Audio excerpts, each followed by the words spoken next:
Tak ada ampun dari Jokowi, Indonesia pecundangi Cina atas konflik Laut Natuna Utara. Nelayan lokal angkat suara.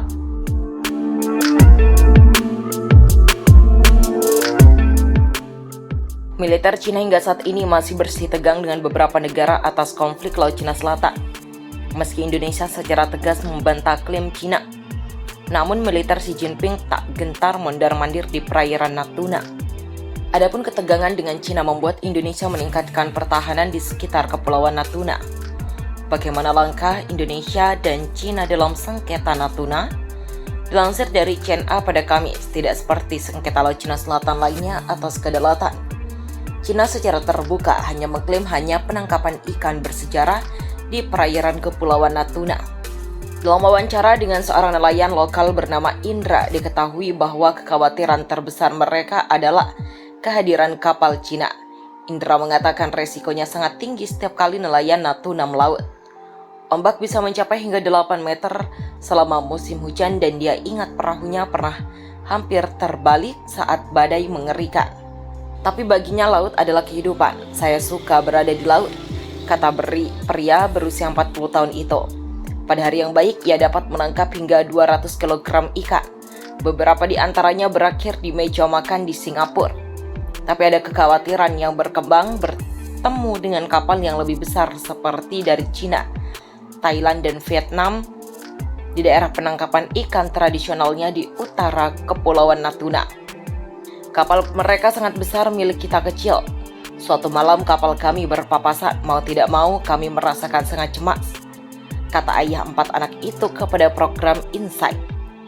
Ikan masih melimpah di Natuna, tapi jika kapal-kapal itu terus masuk ke perairan kita akan sulit menangkap ikan. Bagaimana nasib cucu kita? Apa yang akan mereka makan jika kapal-kapal itu berkeliaran dengan bebas di Natuna?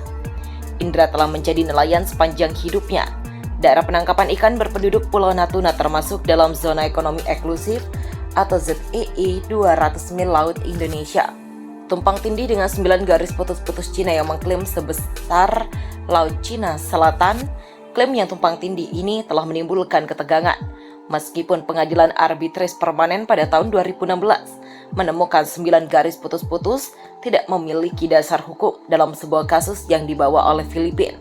Pada tahun 2017, Indonesia menamai perairan di utara pulau itu sebagai Laut Natuna Utara untuk melawan ambisi teritorial Cina.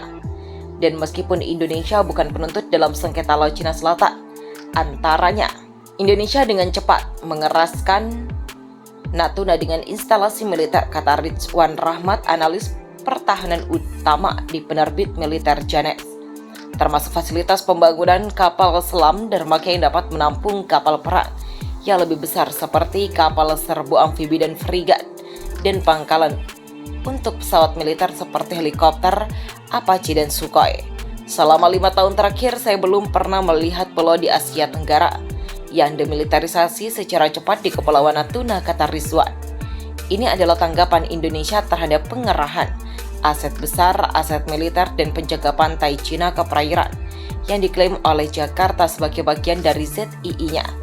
Tahun lalu ketegangan memanas ketika Cina dilaporkan meminta Indonesia untuk menghentikan pengeboran minyak dan gas di Rik Lepas Pantai sementara. Jawaban Indonesia menurut seorang anggota parlemen Indonesia yang diwawancarai oleh Reuters adalah bahwa mereka tidak akan menghentikan pengeboran karena itu adalah hak berdaulat. Kedua negara merahasiakan kejadian itu, tetapi Reuters melaporkan bahwa selama 4 bulan berikutnya dari sekitar 30 Juni, kapal-kapal Cina dan Indonesia saling membayangi di sekitar ladang minyak dan gas.